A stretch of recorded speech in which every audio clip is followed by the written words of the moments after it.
Hi all.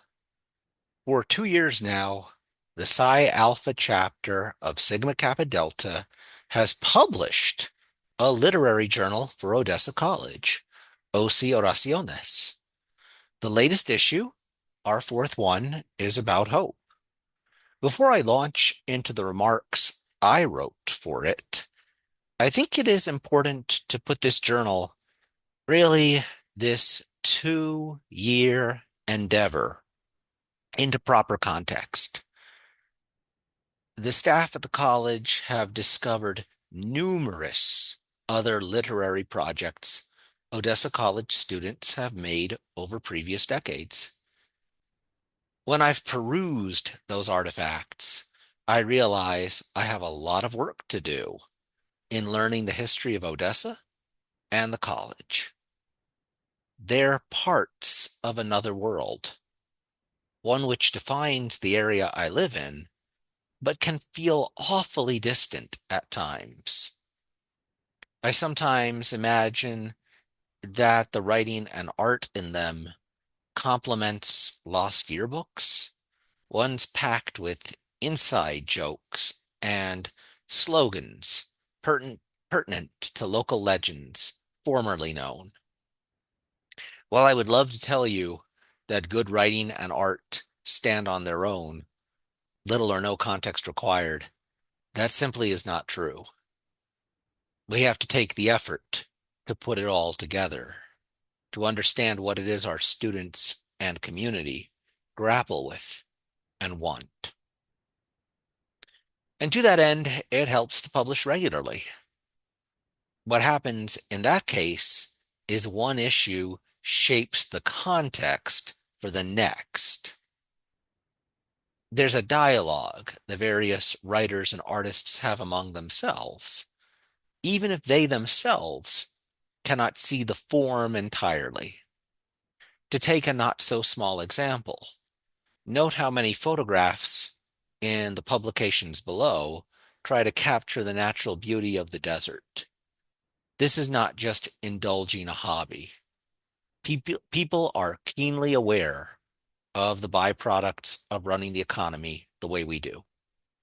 They see the shredded tires, the interminable windy gatherings of plastic bags, the eternal flame of a refinery, and they choose to see those flowers which seem to bloom against all odds in this landscape.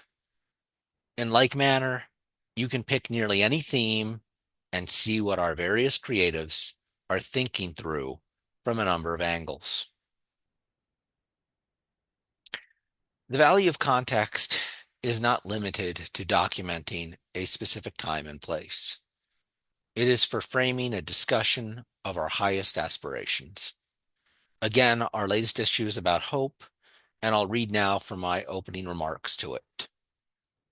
Hope, the theme of our fourth issue, has a special resonance for this particular time and place.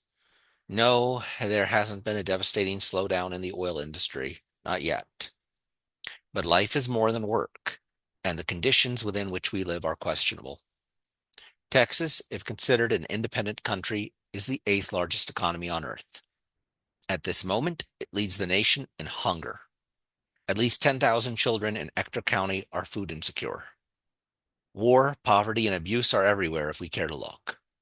The great secret of our emphasis on careerism and productivity is that they let us look away. I am grateful to our editorial board for being productive in a different way, a way that can beget change. They solicited, collected, read through, and organized the work by various writers and creators on campus and in the area. Dylan Garcia, Valeria Gonzalez, and Silvia Medrano once again helped the community find its voice. I absolutely loved engaging with everything in this issue, from reflections about finding healing after heartbreak to confronting the loss of one's elders. This little journal is a testament to those who will not look away. I would be remiss if I didn't say something about what hope means to me. For years, I have wrestled with Mariam Kaba's words. Hope is a discipline. It isn't a feeling. It is doing the work in order to learn how to do the work. I don't think people in general fail to demonstrate effort. Some work exceptionally hard and literally cannot find the motivation or focus to do anything more. Hope is a discipline, speaks to the subtle ways we must move beyond a dichotomy of hard work versus laziness/scams. For me, this entails the strangeness of helping publish a literary journal 30 years after I edited and published one in high school. Life isn't repeating as much as I'm realizing how I might have helped make an experience decades ago valuable to a community. The discipline, in this case, entails taking the time to understand my own life.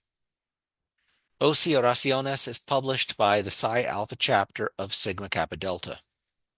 This chapter has done so much beyond the pages you hold. They've held multiple writing workshops, taken every opportunity to spread positivity on campus, donated hundreds of pounds of dry goods to a food pantry, hosted events where the community can come together and speak. As senior advisor, I can tell you it is a marvel to watch more and more lives orient themselves around hope.